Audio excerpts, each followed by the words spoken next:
Hello, ladies and gentlemen. Thank you for joining us this afternoon for the Blackhawk Down question and answer. My name is Cadet Second Class William DeRubio, and I will serve as your moderator this afternoon. It is my privilege to welcome you to this session of the 2021 National Character and Leadership Symposium, Warrior Ethos as Airmen and Citizens. It is now my pleasure to introduce Colonel Lee Van Arsdale, retired U.S. Army. Colonel Van Arsdale has served as both a soldier and business executive. Over the course of his 25-year career in the Army, Colonel Van Arsdale's assignments were primarily in Special Forces, with 11 years spent in 1st Special Forces Operational Detachment, Delta, Airborne.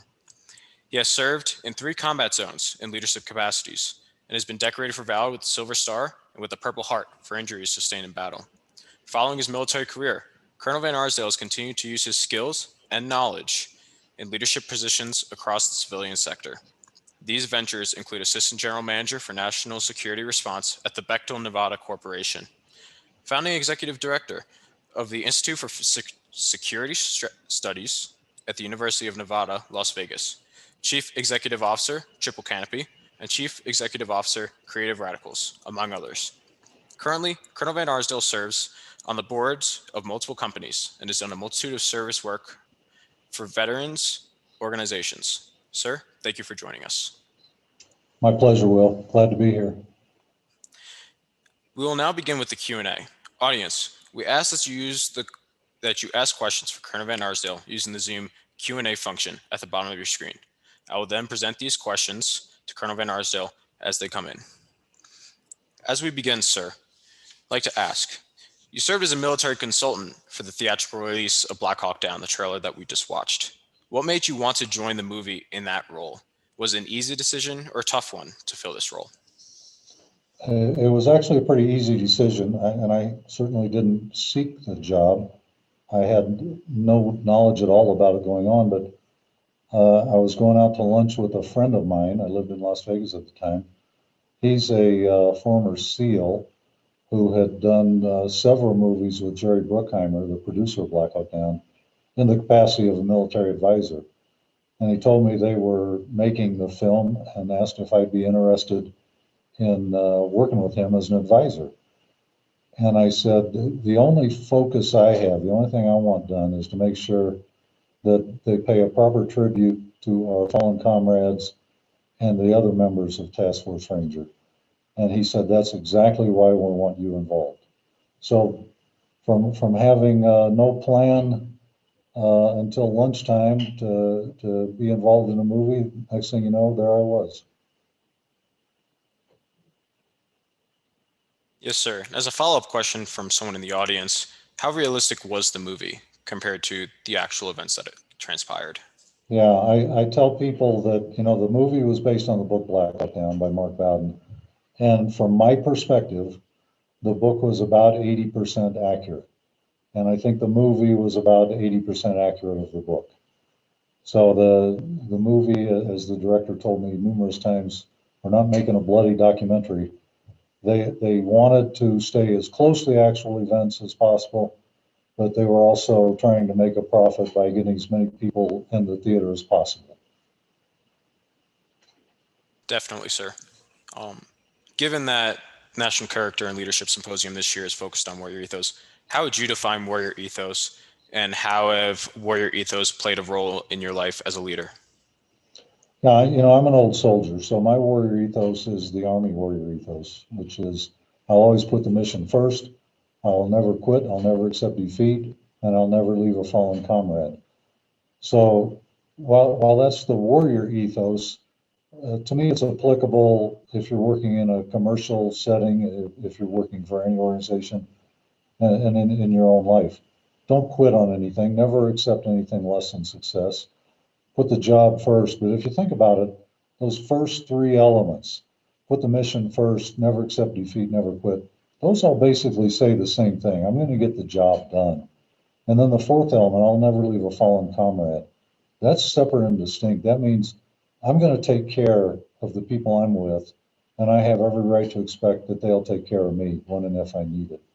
So that's my ethos, both personal and warrior ethos.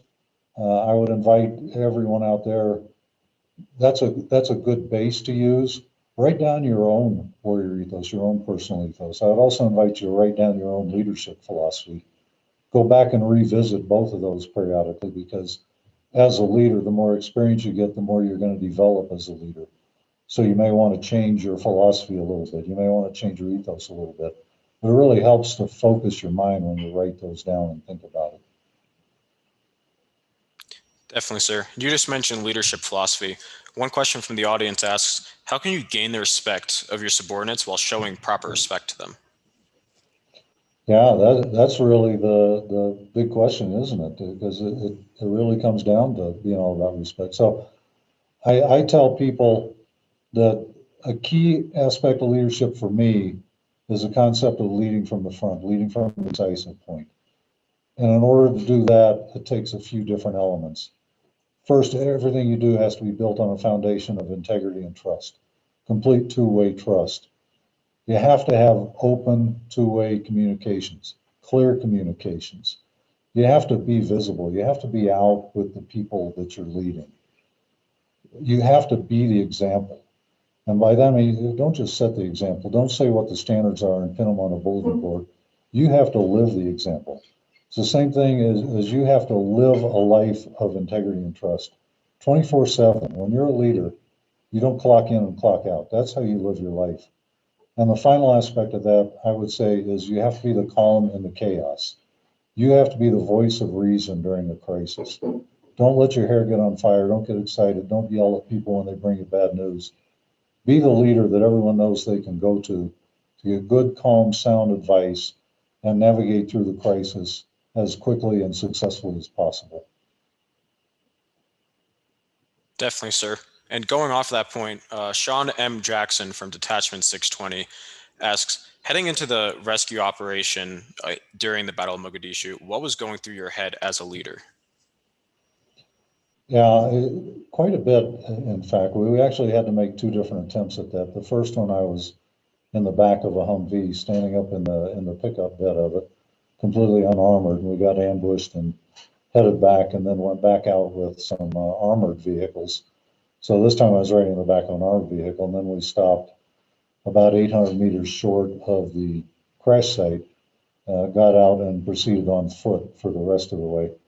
So a lot of people have asked me, were you scared? Were you thinking about your family? I'm sure I was at some level, but I knew that there was a lot that hinged on me getting that relief force to those American soldiers who were at that crash site. So for me, it was a total focus on getting the job done. What was I thinking about? I was going through the different what ifs in my head. Okay, what if this happens? What if that happens? What am I going to do? And that was just a part of my training. I'd been at this game for a long time. By the time 1993 rolled around, so you have to be able to focus on, okay, what is it that's been asked me? What is my mission? How do I accomplish that? How do we ensure success? And always the warrior ethos, never leave a fallen comrade. At that time, I didn't know whether or not we had any fallen comrades. It turns out that we did. But I think it's just a matter of training yourself to focus on the job at hand. And then to the degree possible, and the more you do it, the easier it becomes, just put everything else off to the side of your brain. Yes, sir, definitely. With regards to that part, your warrior ethos, never leaving a fallen comrade behind. In the last session, you stated making the idea of that never leaving a fallen comrade behind, making that a part of the culture. When it comes to everyday life, what actions can you take to better establish this environment of selflessness? Another great question. And I'm glad you used the words environment and culture, because that's really what it's all about. A leader can't go in and say, okay, we're going to be an organization that never leaves a fallen comrade. And then, like I say, pin that to the bulletin board and then walk off and expect that you've done your job. You have to make sure that it actually becomes part of the culture. And you do that by your actions. You do it by continually coming back and stressing the things that are important. Because a culture is a set of shared values. And particularly if you join an organization that doesn't have a particularly healthy culture, part of your duty as a leader is to change that over and make it healthy. You don't do that overnight. You don't do it by saying, here's what we're going to do, and then expect it's going to get done. 24/7, you have to hammer away at it. You got to be the example. You have to clearly communicate in an open, two-way fashion. You have to always stress those things that are important, those things that you want people to take a look at. You got to be there. You got to be visible. It's not easy, but it is hugely rewarding. Yes, sir. Thank you. Jack McPherson, hope I pronounced that correctly, asks you, what has been the hardest lesson you learned during your time in the military? Wow. I don't know that I can answer that. I don't think there is a hardest lesson. There were several lessons learned, and amazingly enough, the younger I was, the more lessons I learned. So that's kind of the nature of the beast, and it's a good system. So I think probably the best way to answer that is just go back to what I said are my concepts of leadership and leading from the front and the foundation on which you do that. Those are the lessons I've learned that's how to be the most effective leader. That's how you get the most respect. That's, you have to give respect in order to get respect. You have to give trust in order to get trust. So I think if you follow those precepts I outlined, that's by no means an exhaustive list, but it's at the heart of the matter, and it goes to developing that culture you want, the healthy environment, the two-way respect. It's at the heart of everything we've been talking about. Yes, sir, definitely. There are a lot of cadets in the audience today, both here at the Air Force Academy and at ROTC detachments across the country. Overall, part of our job as upperclassmen, as cadre members, is helping develop warrior ethos in the new cadets that come through. In your opinion, how can one develop warrior ethos in others? And do you find that there is one method for doing so that's best? No, there is definitely no such thing as one size fits all when it comes to developing an ethos or any aspect of leadership.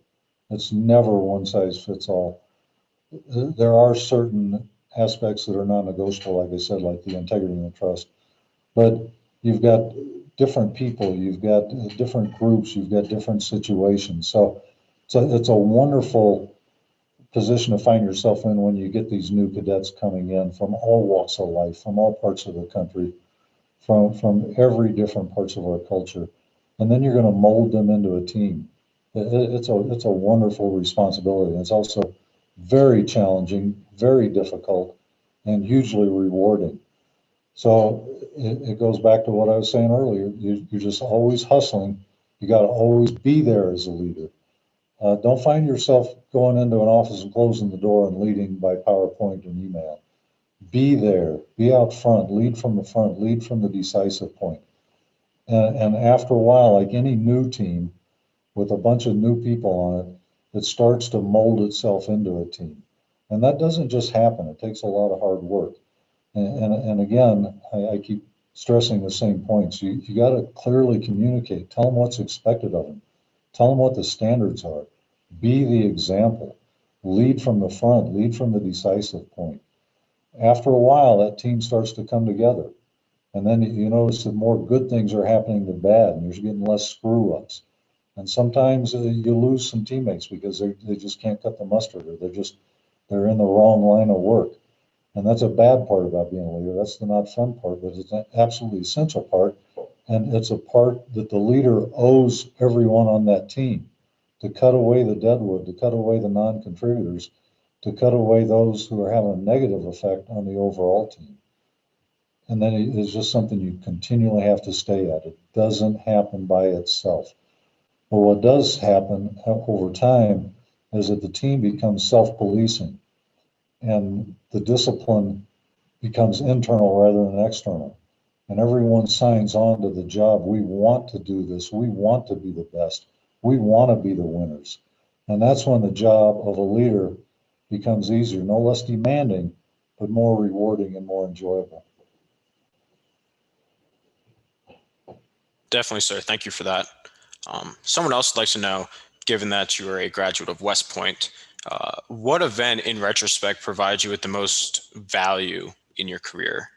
from your experience as a cadet? Again, I cannot point to a single event. There's been too many bombarding me from all sides simultaneously. So I'll say it's a combination of seeing good leaders in action, coming in age 17, not knowing what to expect. I saw that warrior ethos in action. I saw the professors there and the combat veterans wearing the Army uniform and occasional Air Force and Navy uniform. I saw my contemporaries and the upperclassmen. I was able to witness good leadership and poor leadership. I was able to learn from the poor leadership what not to do myself. I had a long list of role models, and in some cases, personal mentors. And that's the way the system is supposed to work. It's the way it works here at the Air Force Academy. So, bombarded by all those things, I can't pinpoint a single event, but I can say after 4 years of a time that I probably didn't fully appreciate the time, there's no probably about it, I didn't. I look back on that, and it was a real crucible. It was a real test for a young man. And went there absolutely no expectations because I didn't know what to expect. And I didn't always like it, that's for sure. But it really provided me with the foundation I needed. So when I was commissioned as a second lieutenant, I was really ready to go out there and go do the job. Yes, sir, definitely. There have been numerous questions now asking about books. And from speaking with you offline, I know you're an avid reader of all different genres. But first question is, what's the book or books that you've given most as a gift and why? Okay, so I was asked a similar question earlier, and I did not answer it because there's no single book, no top two or three, just like there was no single event in my life. But I did promise Major Cross that I would send him an email of books that I recommend people read. So I'm sure there's a mechanism in place somewhere here when I provide him with that list that if you're interested in that, you can get a hold of him or one of these smart guys here can post it on some site somewhere. And I will give you a pretty extensive list of my recommended reading. Definitely, sir. We'll make sure that gets sent out to everyone. Another person asks, for young leaders that are, very excited and maybe very confident in themselves, how do they keep pride in check as they learn to be, uh, both confident in their abilities but also humble? Yeah, that's a great question too, because there's a big difference between being confident and cocky, confident and arrogant. So I will tell you that in my case, life pretty well ensured that I never got too cocky, especially as a second lieutenant, a first lieutenant, because you're so busy hustling and scrambling and trying to stay ahead, and things are coming at you from every different direction, and there are never enough hours in the day, and you can never get enough sleep, and every time you solve one problem, two more pop up. And it was a wonderful, manic, exhausting time in my life where I packed more learning into a few short years than I have at any other point in time in my life.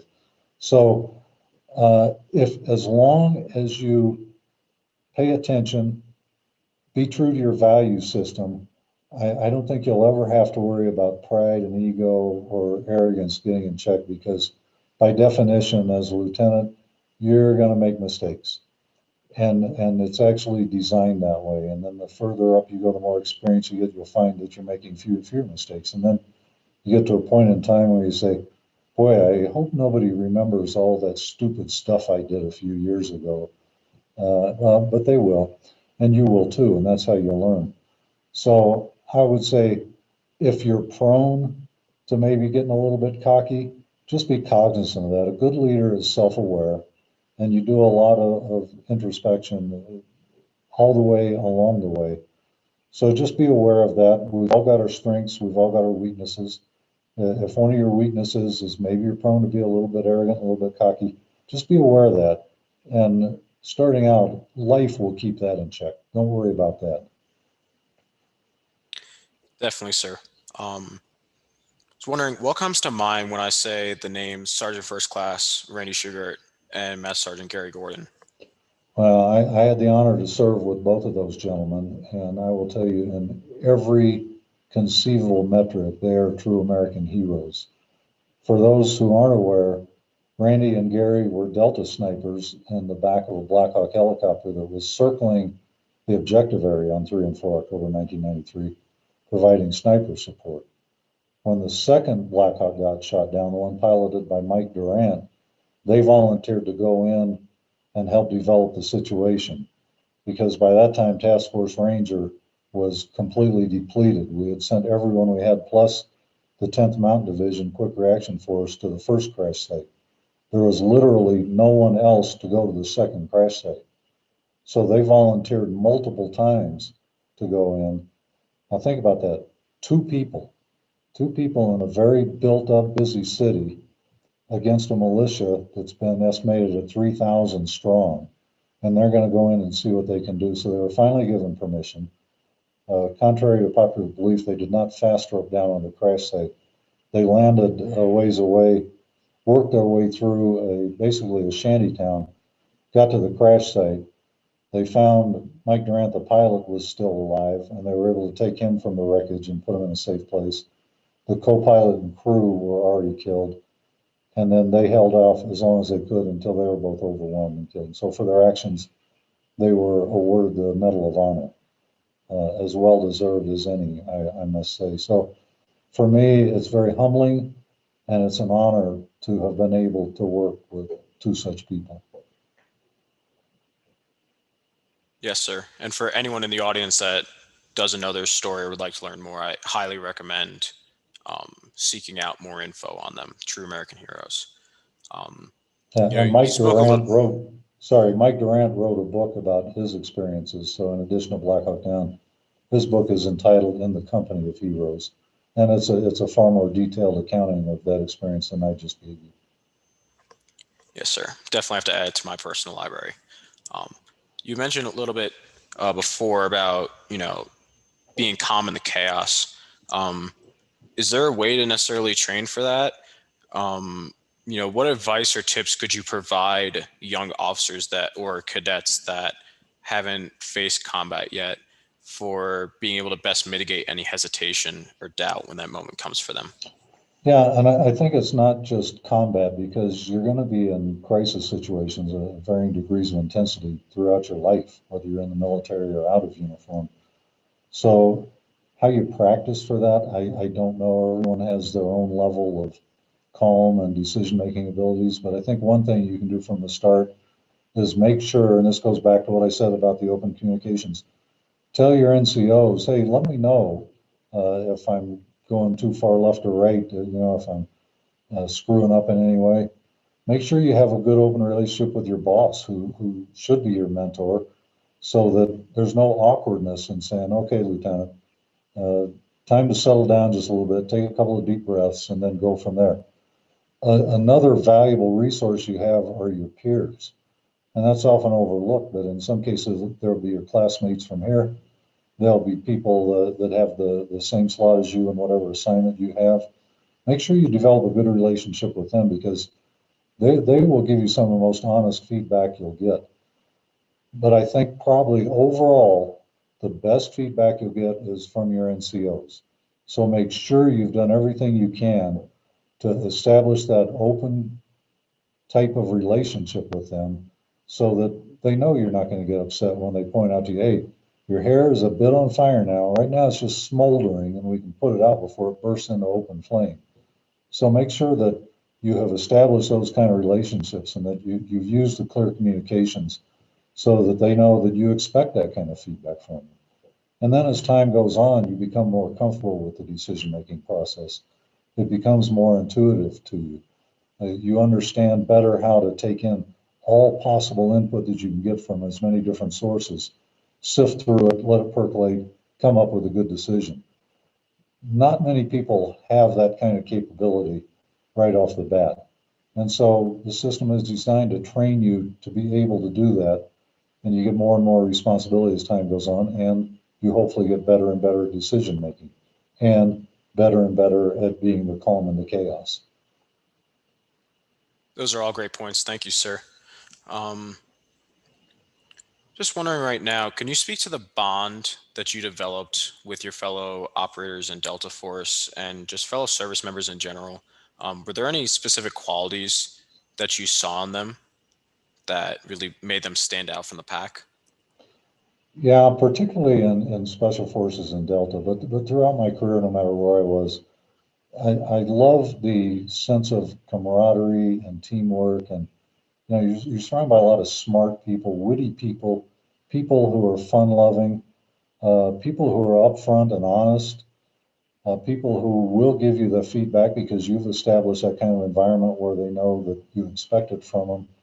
And the bond itself that I had, particularly with my Delta mates, that's absolutely unbreakable. I'm still in touch with many of them on a regular basis today, and those that I'm not in regular contact with, if I see them after a several year hiatus, it's like we saw each other yesterday.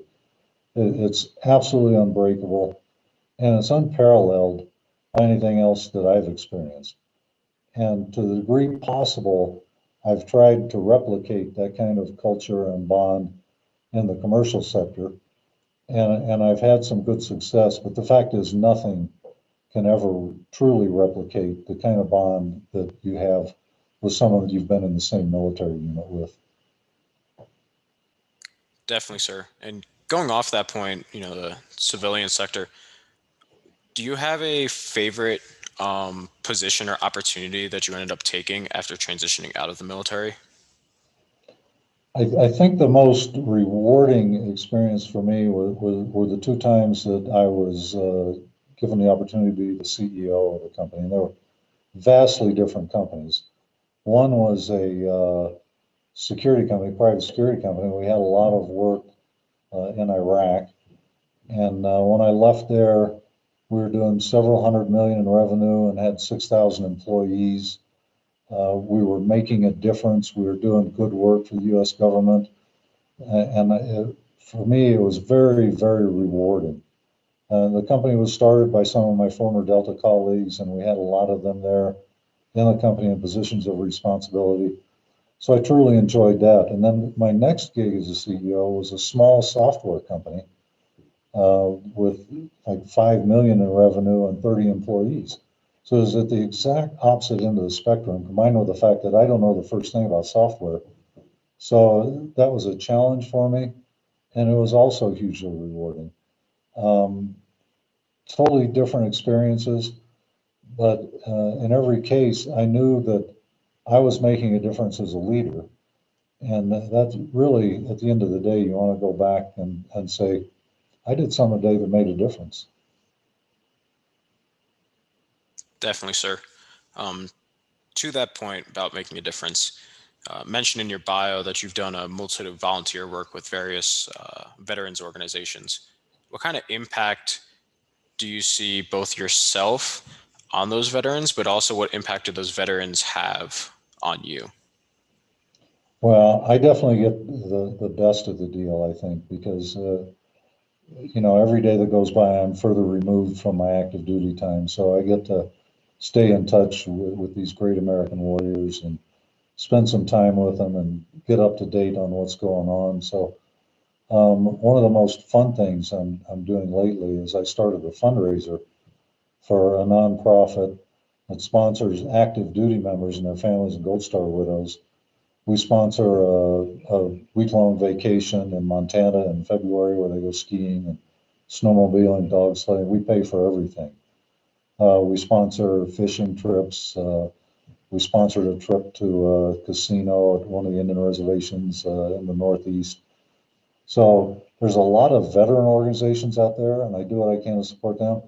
Not many who are actually taking a look at the active duty people, who in many cases their op tempo is off the charts, and they just don't get a chance to spend any time with their family or take any time off because as soon as they return from a deployment, they get ready for the next one. So I really enjoy being able to go up and spend a week with these people, get caught up on what's going on in my old unit, uh, see the state of America's military today, which is phenomenally good, and know that I'm doing something that's bringing some money into the coffers that allows them to do this. So it's a good feeling for me. I definitely get the best out of it. the young guys like hanging out with us old guys and say, hey, what was it like back in ancient history? And that's, of course, all that we need to get us started. So it's a win-win situation, but definitely skewed in my favor. Definitely, sir. And don't worry, it's not ancient history. Um, you did mention, family life and the op tempo that you find a lot of active duty members of the military have right now. Uh, how are you able to balance family life with such a demanding job as being in Delta Force, being a special operator? Yeah, I did not do a particularly good job of that. Fortunately, I married an incredible woman, so she's the one that had to balance child raising and running the household and keeping everything in line. And part of the nature of what I was doing is we didn't know when we were going to deploy. We'd just be on call, and then you get the call and take off, and you couldn't tell where you were going or how long you would be there. And in those days, we weren't allowed to make calls back home or communicate in any way. It was all classified. Um, that has since been loosened up to a fair degree. But put yourself on the other end of the equation. I'm out there going out and doing the things that I love doing, that I was well trained for, with a group of people who were just extraordinary in every way, while the family stays home not knowing where I am, how long I'll be gone, what kind of physical danger I am. They don't know anything, so it's particularly hard on them. So I'm particularly blessed that I'm still married, and my kids still talk to me. So I think I came out on the winning part of that equation, but I'll just tell you that it is really tough. And it's just like most tough things, you can't just assume that it'll get done right. You have to put the effort into it. Yes, sir, definitely. Very important in all aspects, especially with the family life. Um, Transitioning specifically to the Battle of Mogadishu, Max Perkins would like to know your thoughts on what mistakes you think were made during the Battle of Mogadishu, and what did you learn personally, and what have you seen our military learn from the battle? Yeah, there were a lot of mistakes made, some at the policy level out of our hands, like um, taking away the AC-130s that we had as part of our package that we said we needed, capping the number of personnel who could be in Task Force Ranger. Those are the kind of things that should be up to the people on the ground conducting the mission. It shouldn't be left up to someone in the Pentagon or the White House to say, okay, you think you need this many people, well, we're going to give you that many people. Um, we knew we were going to the well pretty often, because before the 3rd of October, we had conducted 6 successful missions, and we were leaving from our base camp to go into the city. The base camp was Mogadishu International, which is on the coast with high ground inland. So the enemy could literally get on the high ground and watch our every move. So one of the things in retrospect, I would have put us in a forward operating base afloat. That way they couldn't watch us. Um, so there were some mistakes made, and then not necessarily mistakes, but lessons learned. At the 20th anniversary of Mogadishu, we had a reunion at Fort Bragg, North Carolina, and there were several panels of Task Force Ranger veterans and some of the currently assigned operators. And we had several discussion topics such as combat medicine and communications and transportation and weaponry, uh, where we discussed the lessons learned and how those had been applied in the war on terror and how they're still being used today. And it's very gratifying to me to see that lessons learned didn't get written in a report and put on a shelf and gather dust. They were actually being used. So, as I said, the first time I went out in the streets was in the back of a Humvee, a pickup configured Humvee with no armor on it. That's kind of dopey when you think about it, but that's all we had. So we were using not particularly lethal ammunition, but that's what the entire army was using, the 5.56 millimeter. That if you take a guy who's hopped up on their local narcotic and you make a good shot directly center of mass, multiple hits, and he still doesn't go down and has enough time. He's dead on his feet, but he has enough time to get off a 30 round burst out of his AK or launch a rifle-propelled grenade, even after you have shot him that many times. We learned a lot with our communication lash-up because, frankly, we had never done anything quite like that before with all the moving parts that we had. So, very gratifying to listen to those panels on how we established the foundation for what they're doing and all the deployments that are still ongoing today. Definitely, sir. And thank you to the audience for your questions. This will be the last question, though. Um, as future officers, cadets, both at the academy and ROTC detachments, we're going to be expected to lead. Where does followership fall into the leadership equation in your Yeah, perspective? great question. And followership is leadership. The two concepts are totally intertwined, and you can't take one out because it's irreplaceable. You have to be a good follower to be a good leader. And in order to be a good leader, you have to concurrently be a good follower, not having been a good follower, which is also critical, but the two go on simultaneously. And I think some leaders may forget that. It's kind of easy to forget at times, but you cannot separate those two concepts. They're totally intertwined. And I think the better a follower you are, the better a leader you're going to be. But never forget that you have to do both simultaneously. Awesome. Thank you very much, sir.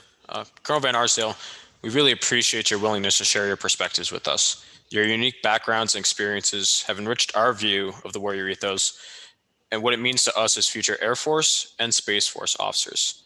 As a token of our appreciation, a commemorative plaque is on its way to you. We hope you will remember your time with us as fondly as we will. Hey, I really appreciated spending time with you guys today, albeit somewhat virtually. I am actually here on the Academy grounds. So I braved the snow today, came in here, got here before they closed the post, and it's absolutely my pleasure and honor to be with you today. Thank you. Once again, many thanks. This concludes the Blackhawk Down question and answer. Have a great day.